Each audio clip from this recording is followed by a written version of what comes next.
Thank you very much for the opportunity to talk to you about adolescent period pain and heavy periods. I want to make sure that you go away with some practical tips.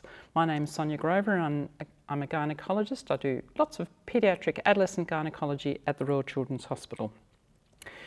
So what we're going to cover in this presentation is period pain in adolescents, and really there are a few potential mechanisms for period pain related.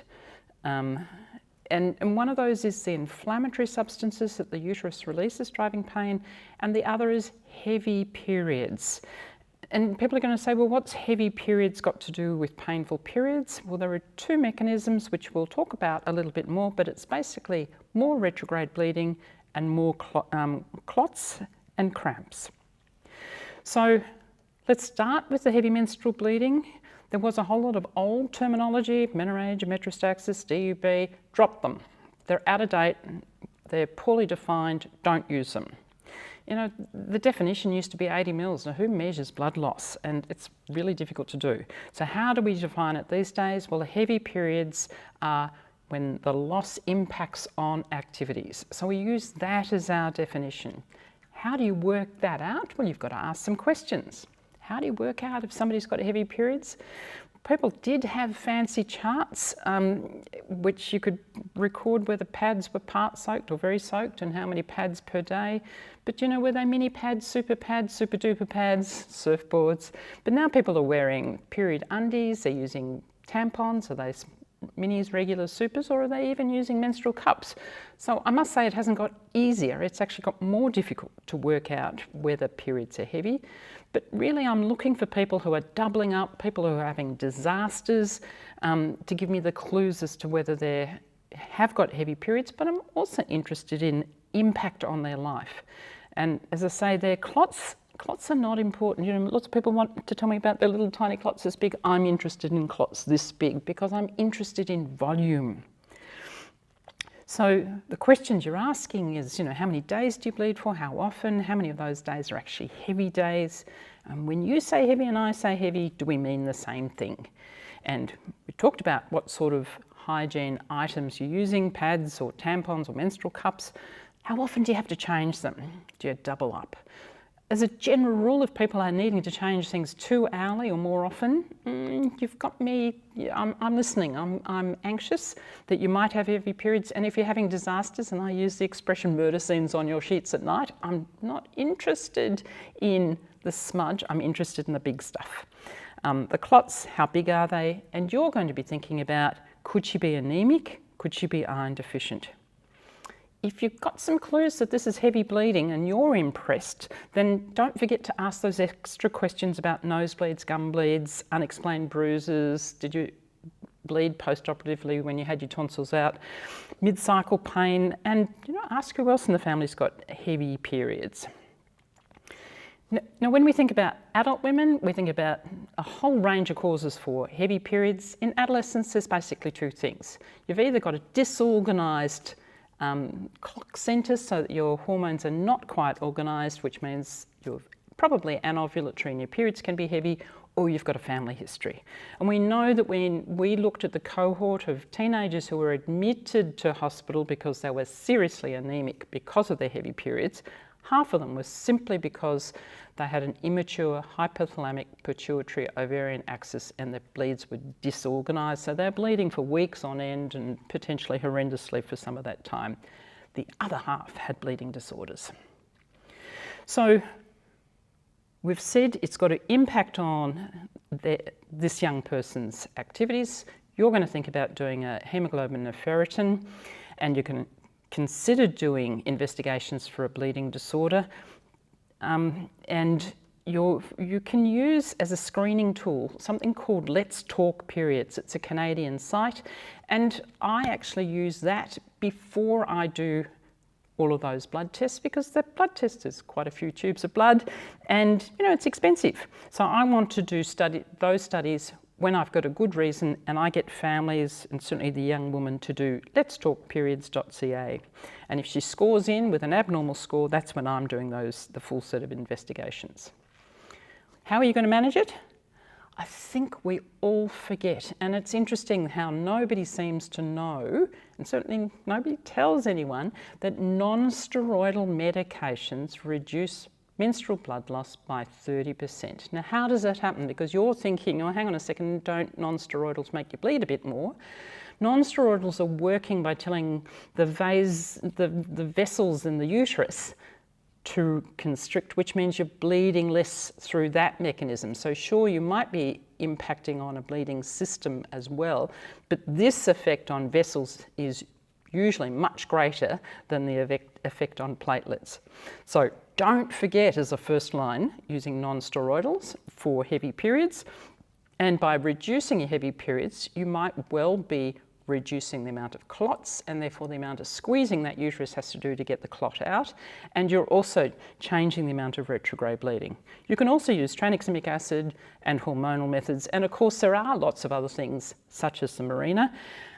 Implanon not my first choice because it results in such irregular bleeding, which is often heavy. So it's great contraception, not denying that, but it's not my choice for fixing a bleeding problem.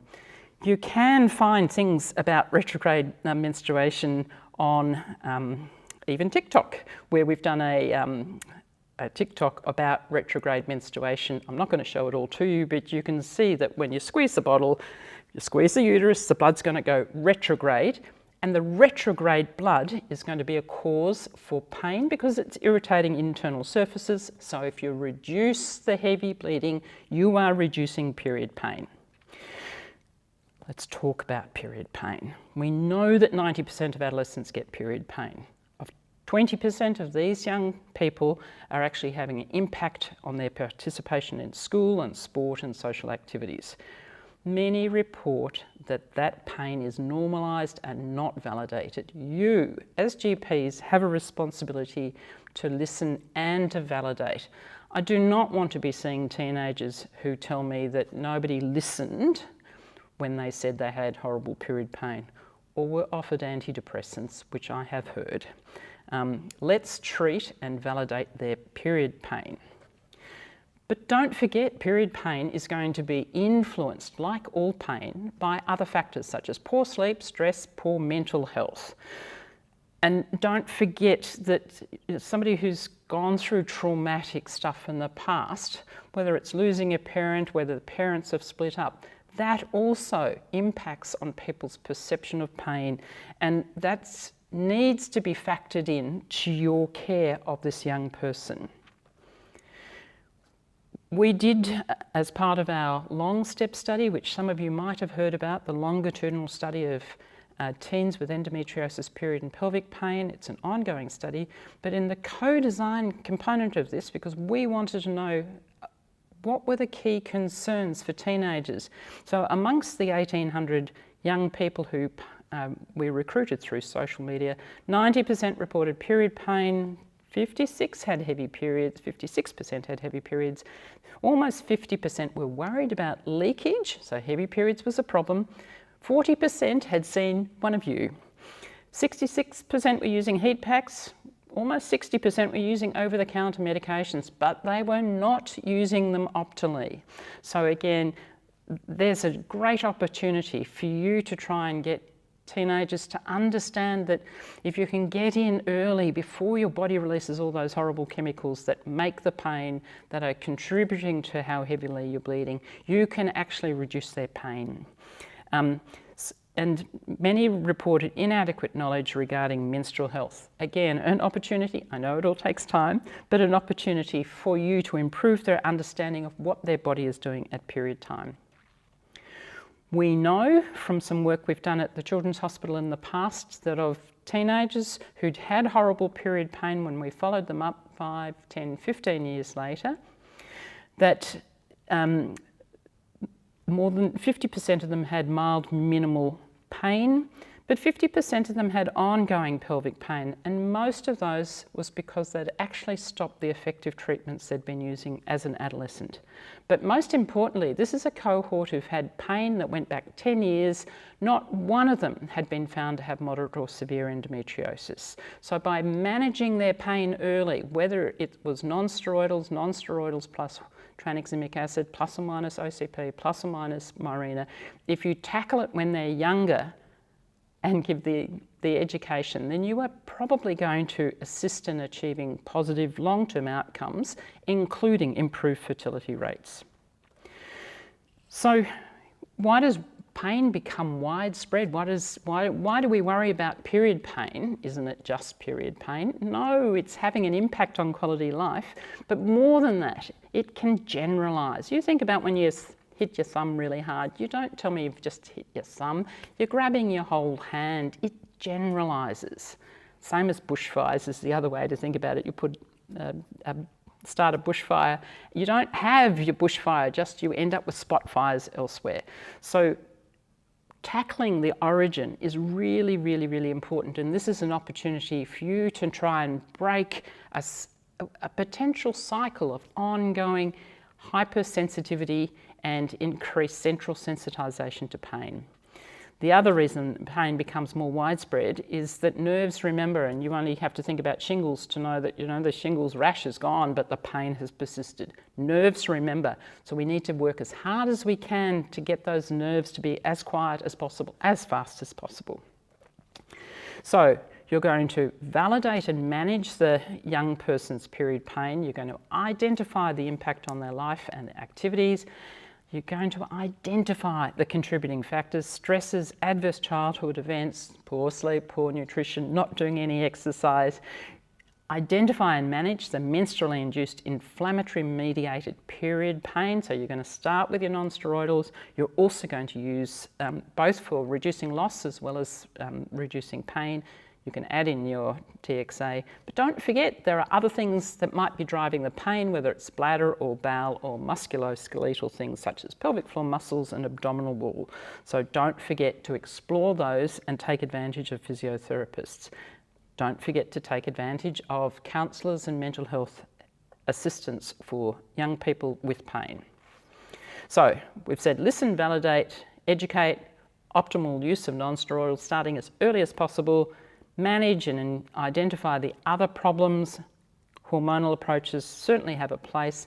I would advocate starting with simple old-fashioned pills. There's no reason to go to more expensive pills, because if you're starting a 15-year-old on the pill, sure, mum's paying for it now or dad's paying for it now, but in 5 years' time she's paying for it and she's on something that you started that may not be better than a standard old-fashioned pill. You've got her on an expensive road, so start with the standard things that are available on PBS. Don't forget that skipping periods is absolutely fine. In the past, well, think of pregnant women, don't bleed for 9 months. Breastfeeding women go for 1, 2, 3 years without a period. Great-great-grandmothers started their periods when they were 16 or 17, had 10 or 15 kids, had 40 periods in a lifetime. Women have 450 now. So what did nature design us to do? Well, nature designed us to have lots of kids and not have careers. So having lots of periods, in fact, is not what nature designed. Skipping periods is absolutely fine. And of course, Mirena's is also an absolutely fine way to go. So you've got lots of space to tackle period pain in teenagers. There's always room for more understanding and more learning, and so we're doing a great big research project called Long Step. If you're seeing teenagers aged 10 to 18, you're very welcome to encourage them to participate in this study, which means we do a survey a year with them and their usually their mother or female guardian once a year for the next few years to see, why do some people have more pain than others? Why are some people easy to fix? Why are some people difficult to fix? We're trying to answer some of those questions. Thank you very much for listening, and good luck with your care of all those teenagers who do have period pain. Thank you.